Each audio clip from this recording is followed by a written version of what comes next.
Was here, Badger Connect. You guys covered your first game on Thursday night. It was an 8 o'clock tip. I struggled to stay awake by the end, and I'm not like a go to bed early person. It got a little boring. I know that when I asked you last week what you wanted to see against Miami, Ohio, you said domination on the line of scrimmage. So let's start there. I didn't really see it offensively, at least. I know their quarterback got hurt, and we'll talk about that, but it seemed like it was a struggle for them to get push in the running game and a little bit of a struggle to protect. So, because that was your big area of emphasis that we talked about last week, let's start with that. What did you see? Well, if you want to start offensively, no, it wasn't Wisconsin's best effort. There were a variety of factors there. It didn't help that Billy Edwards Jr. went down with that left knee sprain on the third series, and you had to go to your backup quarterback. And frankly, it didn't help that Wisconsin didn't have good enough line play at left tackle. I thought Davis Heinsohn really struggled, which at times during preseason practice is something that we saw. And I would anticipate Wisconsin making some types of changes there along the offensive line. I asked Luke Fickle about that this week, and he indicated there'd be some shuffling without naming names. But I do think there's something to be said for Wisconsin figuring some things out, putting together a couple touchdown drives. I thought Danny O'Neill was tremendous on one of those touchdown drives. And the defense deserves all the credit in the world. They have been had a lot of negative comments about them, I think, the last 2 years, and Mhm. rightfully so, given the standard here at Wisconsin. But they've made a lot of changes in the offseason. You saw some of those come through. And when you allow a team to go 0 for 9 on third down and have 117 total yards or whatever it was, that's a pretty exceptional defensive performance that gives you reason for optimism moving forward. Well, and it's not really fair for me to rip the offense for not being able to do anything against Miami, Ohio, and then to not give the defense credit because, well, it was just Miami, Ohio. Like, right, we need to apply a standard to both sides of the ball. What specifically did you see from certain players or certain position groups on defense that allowed them to really, I mean, despite the offensive struggles and the injured quarterback, that never really felt like a game, and that's mostly because of the defense. I think they're more dynamic off the edge, and I think they're better on the interior defensive line. Now, those don't always show up statistically, especially on the defensive line, but they're able to rotate a number of bodies. A guy like Mason Reiger and Sebastian Cheeks were very impactful. We had optimism going into seasons past, and it didn't materialize in this defense, but that has certainly been different. And of course, Preston Zachman got 2 interceptions in the second half and was the Big Ten Defensive Player of the Week. He's sort of always there on the back end. You don't always talk about him, but they call him the mechanic. That's the nickname that he's earned because he just sort of does all the right things. And so there was really an awful lot to like about that defensive performance. Now, the question is, so are the Badgers back on defense? And I think it's too Yeah. early to say, but I feel more confident in this group putting Wisconsin in a position to hang around with some of these tougher teams as opposed to being the reason they lose. But you got to keep stacking up those chips. What did you see specifically from Mason Reiger? Because I know that's a player that's been talked about a lot. There was a lot of excitement and a lot of hype as a guy who could, potentially play on Sundays one day, and he's going to be a big part of that. You said dynamicism or dynamic play off the edge. Let's say he's going to be a big part of that, right? Yeah, he was, especially like the first week of fall camp, the guy that you were taking notice of.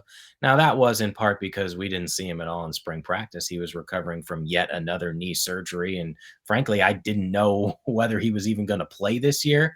Like, I didn't even consider him in the rotation just because here's a guy who didn't even play a year ago at Louisville while battling injury, and now he's hurt again. But he put in an awful lot of work to get to this point. He's got a ton of athleticism. He brings so much energy, and this may sound cliche that you play every play like it's your last, but I get a sense even from watching that dude, you feel that on the field, and I think that trickles down to the rest of the guys up front. So back to the offense. I watched Darian Dupree and Dylan Jones rather closely. I'm not a scout. I'm not breaking down film, but like there's things that you notice just even watching on TV. And I thought even despite their lack of push from the O line, it's not like there were a ton of wide open lanes or runways. I could still see burst from Jones and Dupree where it's like, oh, there's a little flash or something where, if you actually can get that guy a lane or you can sequence some blocks, like there's something special there. What did you see from the running backs, even if the big picture, the offense as a whole really didn't impress the way that we hoped? Well, there weren't the explosives that maybe we've become accustomed to with some of the best Badgers running backs, but that doesn't mean those guys don't have the explosive playmaking ability. I thought they ran hard. I thought they did the same types of things they were able to accomplish during practice. And Jones got the lion's share of the opportunities, which he earned in fall camp. He definitely is a downhill type of runner and can push the pile. And in the end, even if the numbers don't wow you, it's like 5+ yards a carry. I mean, that's pretty good. Yeah.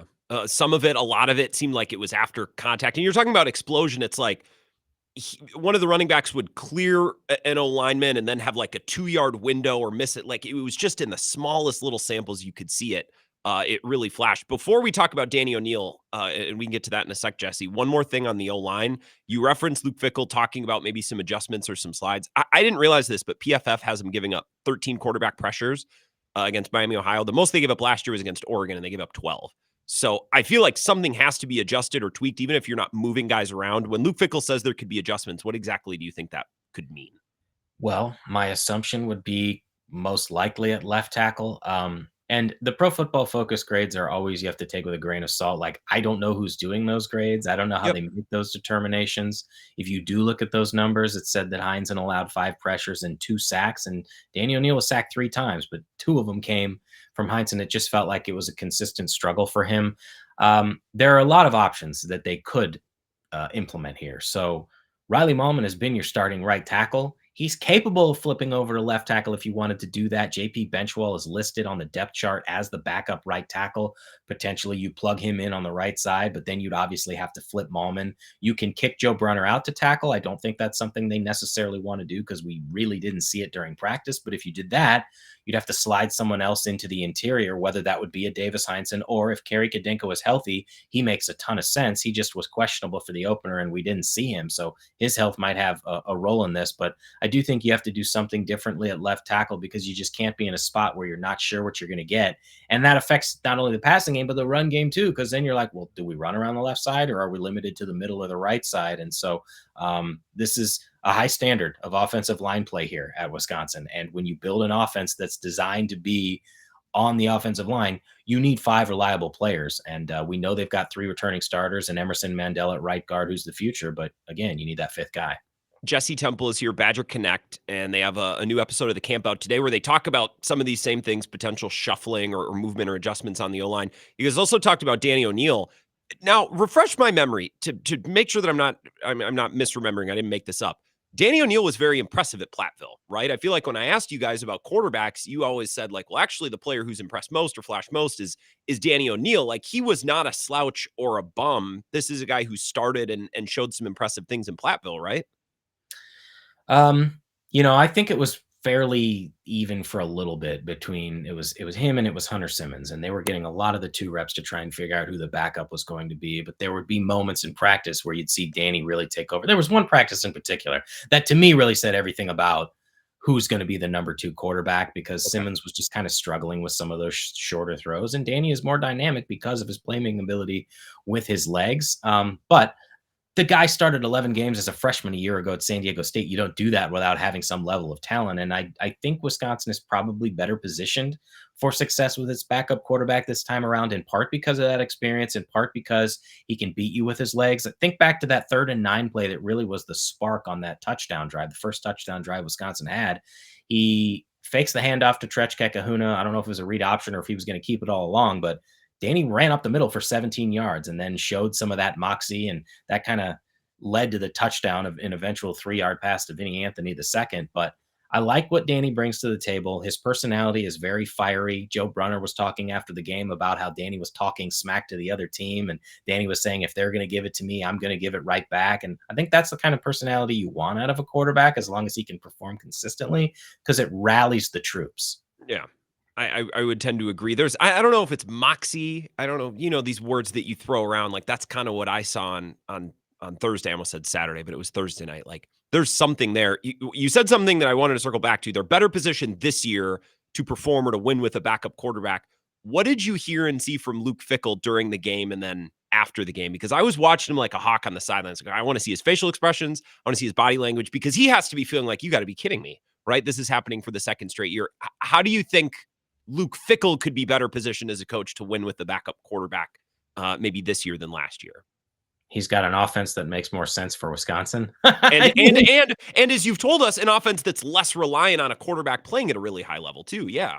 yeah, Luke is not an offensive guy. He was a great D lineman. He's a defensive coach. So you've got to dole out responsibilities to someone who's going to put the offense in position to succeed. And I go back to even that second drive, which think ended up resulting in a field goal. That was when Billy was still in the game. But if I'm not mistaken, 8 different players touched the ball, either catching a pass or running the ball. And like that to me says everything about what this offense can be and why it can take some of the pressure off the quarterback. And Luke said this all offseason.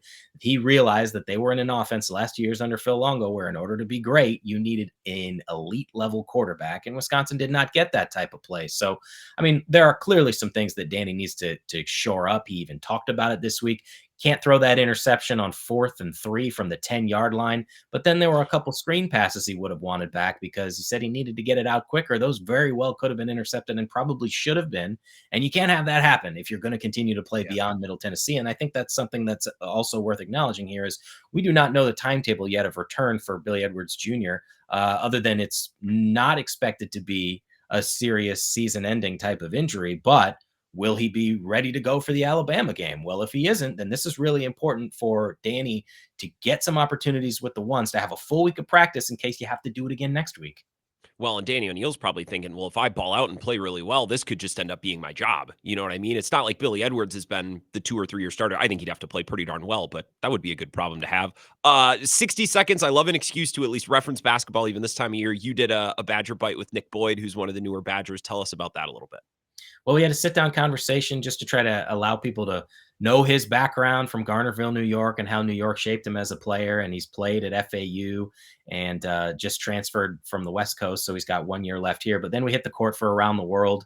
And things started off well for me. I was 7 for 7 inside the 3 point line, but we got to the corners and it did not go well at all. And Nick caught fire and destroyed me despite wearing sandals. I'd like to give one excuse if I could, is that Yes. when I played college basketball, which is now almost 20 years ago since I'm super old, the 3 point line was much shorter. They've moved it back twice since then. So that's my excuse. It's just too far back. I was even asking, dude, is this the NBA line? No, it's not the NBA line. It's just way too far back.